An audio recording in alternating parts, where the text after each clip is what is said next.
Shalom, მეგობრებო, მოგესალმებით ყველას. ვაგრძელებთ ჩვენ ბიბლიური თემების განხილვას და დღევანდელი თორის საკვირაო თავი, რომელიც ჩვენ გვაქვს, მას ქვია ეკეფ. ეკეფ ძალიან საინტერესო სიტყვა და მას მოგვიანებით გამგიმართავთ აუცილებლად.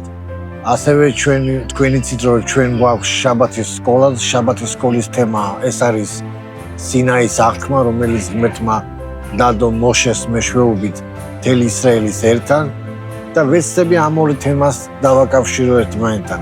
ძალიან საინტერესო იქნება შემოგარგებო თქვენთვის, მე ვიცი ეს თემა უცხოს იქნება და ძალიან ბევრ საინტერესო პარალელებს დაინახავთ ამ ორ თემაში.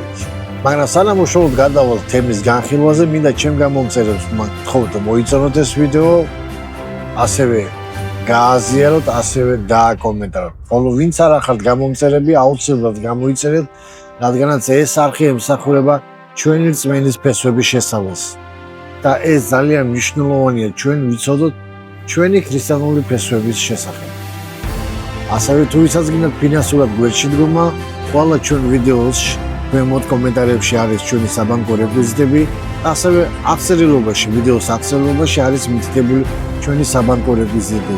და შეგიძლიათ იქ გადმორიცხოთ თქვენ რამდენიც გაგიხარდება. ეს არ არის ძალდატანებით, ეს არის უბრალოდ ნებაყოფლობით და თქვენი სურვილიდან გამომდინარე. მაშა ასე დავესხეთ ჩვენი თორის საკვირაო თავი, რომელსაც ქვია ეკეფ. ეკეფ ძალიან საინტერესო სიტყვაა და ის არის დაწერილი მეორე რჯულის მეშვიდე თავში. ესე იწყება მეორე რჯულის მეშვიდე თავის მე-12 მუხლში არის ეს სიტყვა. თუ შეისმენ ამ სამართალს დაიცავ და შეასრულებ მას, უფალი შენი ღმერთის შეგინახავს, აღთქმას და წყალობას, რომელიც შეჰფიცა შენ მამებს. აი ეს სიტყვა თუ ცოტა არასწორად თარგმანშია.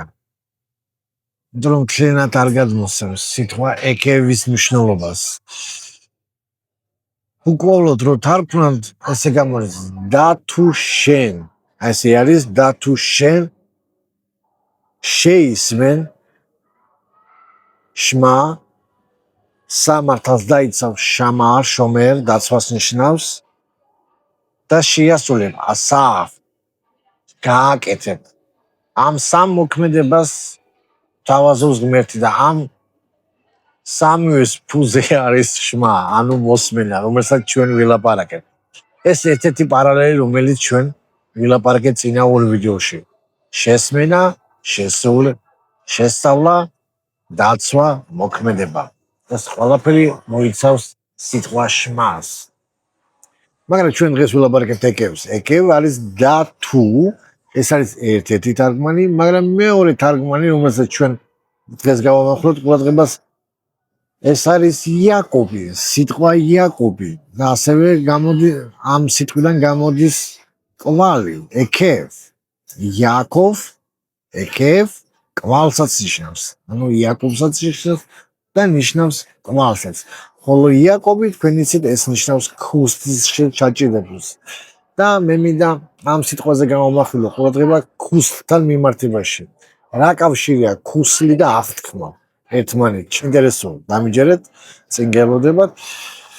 თვითონ გემატრიის მნიშვნელობა ამ ციფრისა ეკევ სიტყვისა არის 172. შედგება ფუძე ეინ, ქაფ, ბეთ, 70, 102 და გამოდის სულ 172. შემოგარგებო? და 172 სიტყვა არის კიდევ გამოდის 172 ციფრი გამოდის სიტყვა თიქვა, რაც ნიშნავს ათიქვასაც ნიშნავს იმედს. ძალიან საინტერესოა. რა კავშირია ქუსლსა და იმედს შორის? შეიძლება კაცმა დამისვოს კითხვა. ძალიან დიდი შემოგარგებო, რადგანაც ებრაულ ტრადიციაში არის ესეთი ტერმინოლოგია, რომ ებრაელებს გვაქვს ესეთი ჩვენ გამოთქმა, რომელსაც ქვია იკვატა დე მეშიხა, რაც ნიშნავს მესიის ქუსლებს, მესიის ქუსლს. თუ თქვენ კარგად სწავლობთ ძველ აღთქმას, თქვენ აუცილებლად ქუსლთან ასოცირება აუცილებლად გექნება. რადგანაც პირველი აღთქმა და პირველი დაპირება, სადაც ქუსლი ნახსენები არის, ეს არის დაბადების მესამე თავის მე-15 მუხლში, სადაც წერია, რომ დედაკაცის თესლიდან შობილი ქუსლით გაუჭეჭყავს გველს თავს და გველი დაგესლავს ქუსლს. ზუსტად ესაა ჩემო კარგებოდო, ებრაულ ტრადიცია გვასწავლის, რომ ქუსლი ეს არის სულიერი სამყაროს ქვედა დონე, ანუ მატერიალური სამყაროს გამოვლინება. ქუსლი. და ზუსტად დაბადების წიგნში ნახსენები და აღთქმა მიცემული დედაკაცთან ღმერთმა აღუთქვა, რომ მატერიალურ სამყაროში მოვა მესია, რომელიც ქუსლით გაუჭეჭყავს გველს თავს. და ეს არის ზუსტად იმედი, რასაც ქვია ათიქვა. თიქვა, რომ მეორენაირად რო ვთქვათ. ანუ სიტყვა ეკეფ ძალიან მნიშვნელოვანი სიტყვაა, ჩემო კარგებო და მე გითხარით, რომ 172-დან მისი ხემატრიული მნიშვნელობა არის 172, 172 ხემატრიდან გამოდის სიტყვა იმედი. იმედი საიდან გამოდის? დაპირებიდან, რომელიც ღმერთმა დაპირდა მესიის მეშვეობით კაცობრიობას. ქუსლი ბიბლიაში და საერთოდ რაბინულ ტრადიციაში ნიშნავს აგრეთვე ფიზიკურ სამყაროს, ფიზიკურ გამოვლინებას, სულიერ სამყაროს და რაბინები ამბობენ ყოველთვის, რომ მესია არ მოვა მანამდე, სანამ სამყარო ბოლომდე არ დაეცემა სულიერად. რასაც პავლე მოციქული თავის წერილებში, ეპისტოლეში ამბობს, რომ ბოლო დროს ხალხი იმდენად გაამაყდება, იქნება უსიყვარულობა, იქნება ამპარტამლობა, იქნება მილიქველობა. ადამიანები დაივიწყებენ ღვთის რჯულს და გადაეშვებიან უკიდურეს ცოდვებში. და ეს არის ზუსტად ამ მატერიალიზმის გამოვლინება.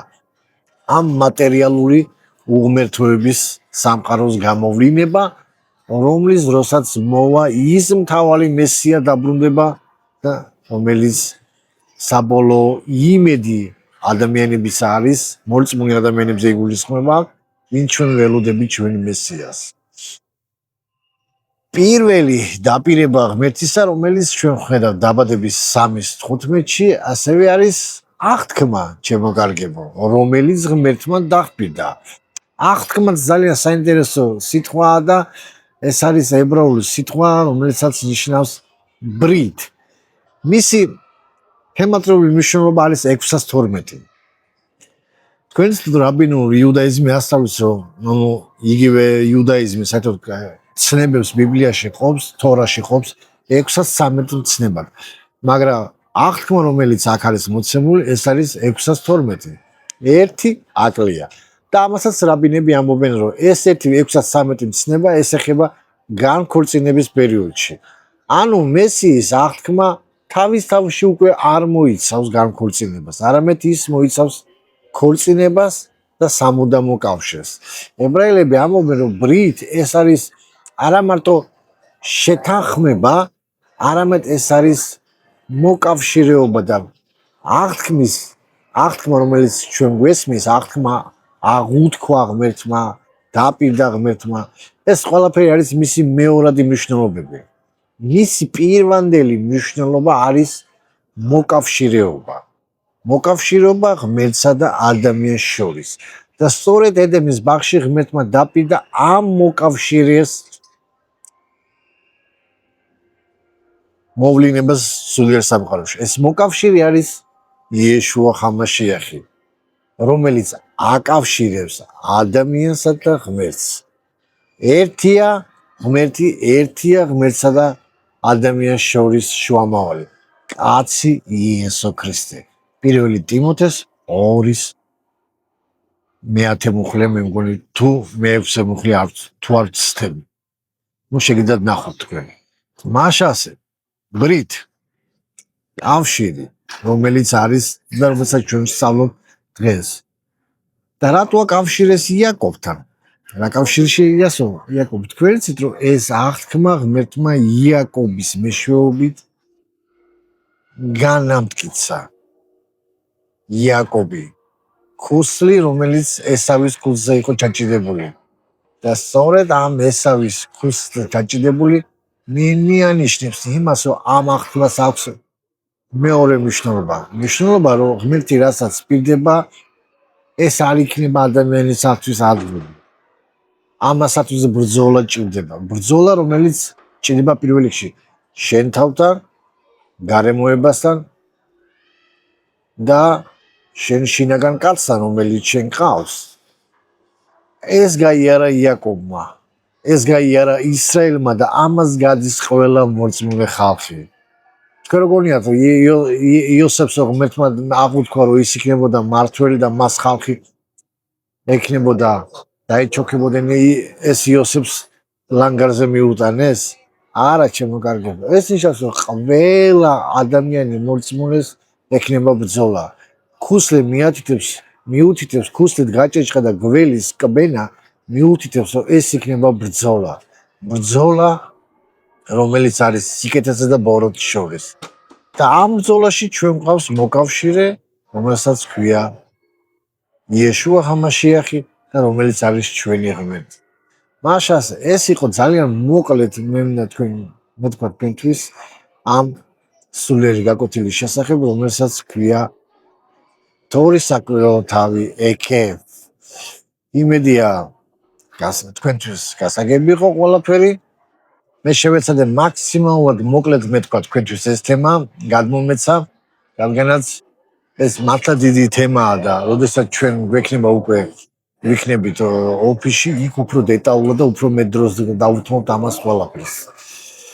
აუცილებლად გამოიწერეთ ეს არხი, აუცილებლად მოიწონეთ, აუცილებლად დააკომენტარეთ და აუცილებლად გააზიარეთ. ხო, როდესაც თქვენ აზიარებთ ჩვენ ვიდეოს, თქვენ ეხმარებით ჩვენი არხის პოპულარიზაციაში.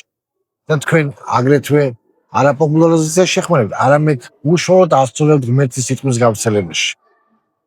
ასევე ნურავის ნუ შეგეშინდებათ, ნურავის ნუ უყურებთ რას გეუნებიან, იყავით გამბედავი, რადგანაც ღმერთს უყვარს გამბედავი მორწმუნეები. და მორწმუნეები, რომელსაც აქვს თავიანთი აზრი და არა ზომბი მორწმუნეები. მაშასე გვიყურეთ, გაგრძელება იქნება.